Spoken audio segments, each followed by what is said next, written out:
All right. Who do we got here? What's your name? Angela Morse. What's You that? go by Angie. Angie. Angie, nice to meet you, Angie. I'm Brad. All right. So how was your childhood? How's your childhood? How was it growing up? It was rough. I mean, I have a brother and sister. I got electrocuted when I was 5. Hair fell in the bathtub. Wow. Glad to see you made it through that. Then, I mean, everything was good. I mean, I had my first kid when I was 15, so I got 6. Any molestation from a parent or uncle or anybody? Nothing like that? No, nothing really dramatic or. No, on that part, no. Okay, all right. How was your parents growing up? Did you have both of them, or a single mother raise you, or? They both was there, but no. Not the best of relationships with them. Sucks you had to put up with that. Where are you from? Here, West Side. Right here, the West Side, huh? Good old Columbus. Whole life, yep. Grew up on Hopkins. Grew up on Hopkins.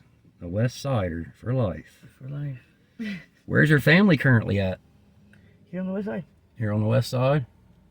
You got any kind of relationship with them still? I mean, do they know where you're at? Do they know what's going on and everything? Oh, yeah. Okay, yeah. all right. My dad lives 5 minutes from here.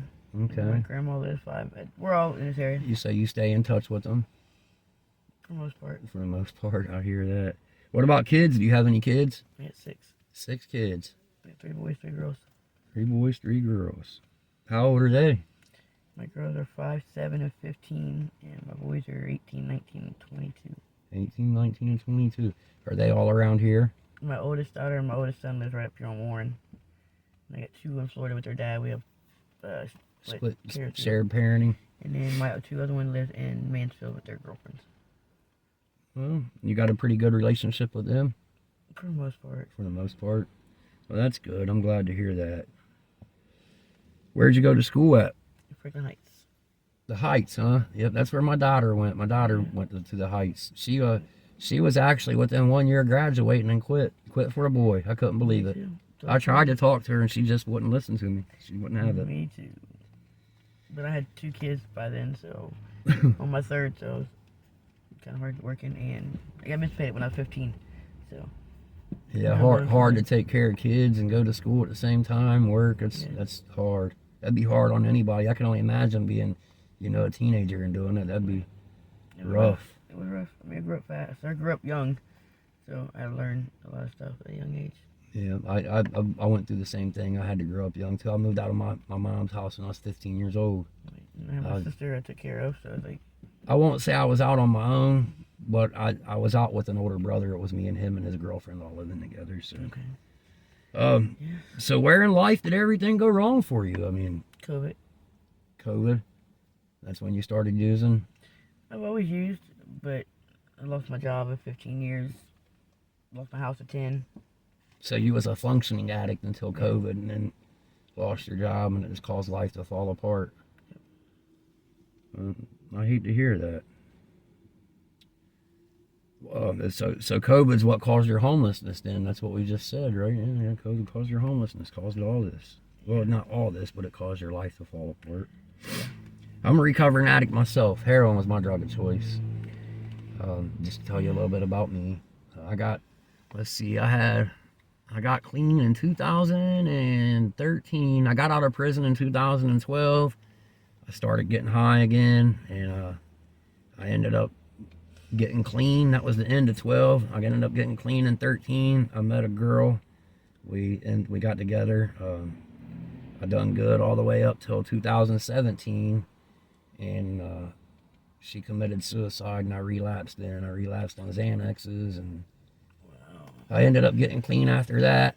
She died in June of 17, and my mom died in October of 17. So that was my 2 best friends, and I relapsed from that, from the loss of all that.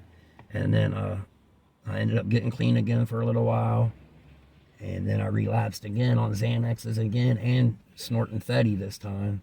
But I was only using for about 2 months, and I got clean, and then I've been clean now for some years. I honestly don't even know how long it's been, maybe 3 or 4 years or something. I don't keep track of time. Right. But I got a little bit of clean time again, so I'm out here trying to help with recovery and bring awareness, whatever I can do to help all you guys. We sure do appreciate it. I feel that's what my destiny is, so that's what I'm out here trying to do. Just to give you a little information about who you're talking to. So Smoke a cigarette? yeah, absolutely. You're more than welcome. Smoke a cigarette, do whatever you want to do. This is for educational purposes. So to get a little more deeper, I don't want to pry at you. Hopefully you're comfortable talking about it. Your line of work. Do you do dates with Johns and all that? Do you have a lighter? Yes, I do. Yeah, Just yeah. a second here. I was, I try to do more online than I do out here. I think it's out here. Yep. Yes, it is. I mean, I hear killing girls. You got raping them, What's beating down them here? real bad. So, like, it is real dangerous out here. Yeah, that's another thing I want to talk about here in just a minute. But yeah, that was another thing I wanted to get to. I got some more questions for you. Okay, this Hilltop serial killer. What's your thoughts on that? Do you got any thoughts or ideas of what's going on with it? Or I think it's somebody that we know. I think it's somebody that we know, huh? Well, that y'all know, not me. I mean, the last one last year that killed the 3 girls ended up being somebody we knew. Oh, that's the same thing. That's the same thing Ashley told me when I done her interview with her. She said the 3 girls that got killed, I think she went to school with them, or she knew one of them, or went to school with one of them and knew the other ones or something. Yeah, the last one, she was only like 25, just had a baby like 5 months before. So you think there really is a serial killer then? Mm-hmm. Okay, all right, because I mean it's 6 one way, half a dozen the other. Some people think there is, some people think there ain't, but all the women I talk to out here definitely think there is. Channel 10 News contacted Columbus Police, and they said that Columbus Police told them there's no active, they don't have an active investigation in their jurisdiction for a serial killer. But like I said to everybody, if Columbus Police ain't releasing that information to the citizens, they're not going to release it at 10 TV for 10 TV to release it to the citizens. Right. They're trying to stop panic, or they're scared this guy's going to run something. I really believe there's a serial killer. Time will tell. I mean, there's a lot of deaths out here that they don't get told about. Right. They don't hear about all of them. No. They don't hear about all of them. Okay, so what's the worst situation you've witnessed out here in the streets? I've had a knife pulled on me a couple times now. Wow, scary situation, huh? What'd you do to fend them off? Just run, or? No, give them what they want. Well, one I was able to run, and the lady actually opened her door for me, and I was able to get in her apartment. That's cool. God bless her soul. She saved you. She did. Her and her dog, we went up to her dog, because he was still trying. I think he would have came through if it went to her dog stopping it. Wow. Stopping him, I think he would have came through even on her. That's a scary situation. Scary situation. It definitely sounds scary. I couldn't imagine being in it. I mean, I've been through some stuff, and I can only imagine. Especially if you don't expect it. Yeah.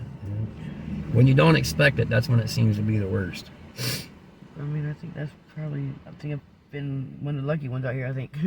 That's good. I'm glad you feel like that. There's a lot of stuff up here that I'm like, damn. There's I haven't been in it. A lot of dark stuff out here in these streets that people don't realize, and that's why I'm out here. I'm trying to bring some awareness to the situations that go on out here in these streets, so people can actually see what you ladies actually really go through on a day-to-day basis. Right. You know, the drama and the being dangers. Judged. Everybody judges before they know what's going on. I mean, nobody knows what our life brought us to be here. That's the problem. That's another thing I'm trying to help, to show that you guys are human beings. You're not trash. You're not below nobody. You're a human being. You're just like me or the next person. You're just battling an issue. You're battling a problem in life, you know. And I pray that all of you get through it alive. You know, people think we choose, that we want to do this shit. We don't want to be out here doing this. All right. That was leading up right to my next question. You almost answered it. I was going to ask you, do you feel trapped or consumed by the lifestyle? I mean, yeah. You know, I guess I've been away from the family for a bit of time now, so I don't fuck with half of them. So, like, I think that's a lot of problem is my family says they're there for me, they'll help me, but in reality, they don't help. Right, I hear it. They do this big show, and on the holidays they're gonna help. They don't help. Right. They put that show on. You hear this guy out here yelling, "Go to rehab"? Did you hear him? Mm-hmm. And he buys dope right down the street here. Ain't that some shit? Yeah, go to rehab.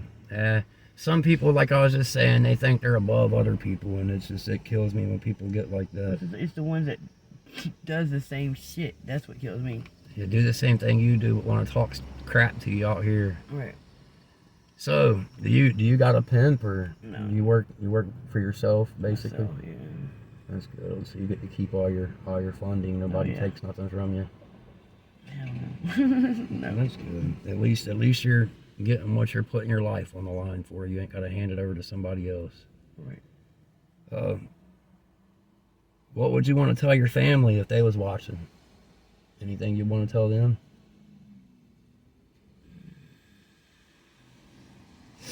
No, not really. Gotcha. No, I love my kids, but Gotcha. Tell your kids you love them. What would you want to tell the youth? If any of the youth sees this, what would you want to tell them to deter them away from the lifestyle? Anything you want to tell them? I mean, to be honest, there ain't nothing you can really say, because this day and age and the generation, they got to do it on their own. Like, they don't feel that they could be them. Gotcha. Or I don't know. I feel like this generation it's rough. It is. It's very hard. I just don't think. I don't know. No, not really. I don't know. Okay, we'll move on. Is there anything else you want to tell anybody? Anybody you want to shout out to, or anything like that? Anything else you want to say? Anything you got on your heart or your mind you want to get off? I just wish people wouldn't judge before they knew what people's lifestyle was and why we're here. Absolutely, I agree with you 1000%. Like I said, a lot of people don't know what led up to this, or why we started doing drugs, or what happened to put us. My reason was, besides COVID, was the fact that I had surgeries and I was like a year. So got addicted to pain medication, and that's usually what starts it. With 90% of the people that's on opiates, that's usually what starts it. Doctor got them on pain medication and took it from them, and they went to the next thing, which was heroin or fentanyl. Right. So it's like, a lot of people don't realize that this shit happens. There's a lot of people out here people don't know that's on drugs. Right. I mean, there's so many people that you see and you would see. It would blow your mind. The people, if you had some type of X-ray machine and you could just look at somebody and tell if they was on drugs and what type of drugs they done, you would crap your pants. I mean, right. You really would. You'd shit on yourself. I mean, there's so many cops and lawyers and people that you would never believe. Right. People I do dates with, you wouldn't believe. Oh, I bet. So I bet. It's pretty crazy about how certain people judge people that's doing the same thing or living the same lifestyle. Just nobody knows. And then they walk away from you after they purchase sexual favors, and then walk to their friend and talk crap about you like they're some saint. Right. And you just got out of their car. Yeah. It's insane, man. Well, Angie, I thank you for your time. I'm definitely going to pray for you. Thank you. If I can help you in any way, I'm going to leave my information with you. Okay. If I can get you to rehab, if you want to get clean, like I said, I can get you in contact with who you need to be in contact with. If you want to get out of the lifestyle, whatever, just please reach out to me and allow me to help you, because I appreciate it. I think about it all the time, and I mean, because my kids will be home soon, so I got to start working my way to sobriety, to a better lifestyle. Yeah. Because my two babies, I don't want to see this shit. Right. They on this a month. So. Absolutely. Well, I thank you for your time. I'm going to go ahead and shut her down here. I appreciate everything. Thank you for your time and sharing the knowledge that you have with the world. Thank you. Thank you. Okay, so as you can tell, that's the end of the interview. I hope you enjoyed it. That one, it wasn't as good as the other one, but hey, it's still raising awareness and spreading the word of what's going on out here on the street. That's what I'm trying to do. Spread some knowledge. Like I said before, the dangers and these women face every day out here. But anyways, the same old guys. I'm tired. I've edited 3 videos for you guys today and put them up, and I'm ready to lay down and call it a day. I'm gonna get this one up, and I hope you guys enjoy it. I've done the live and spread the announcement for y'all. If you ain't subscribed, you might want to do so. When we hit 1,000 subs, I'm gonna give away $100. It's either gonna be cash or a gift card, depending on your geographical dilemmas. But hey, I'm gonna get off here. I love you guys. I hope you have a good night. Like, share, subscribe, all that jazzy stuff. You know, that thing and the little bell, and you know, ring that bell. Let us get there. Help us get there. Be part of the community. I love you guys. Have a good one. I'll see you on the next trip.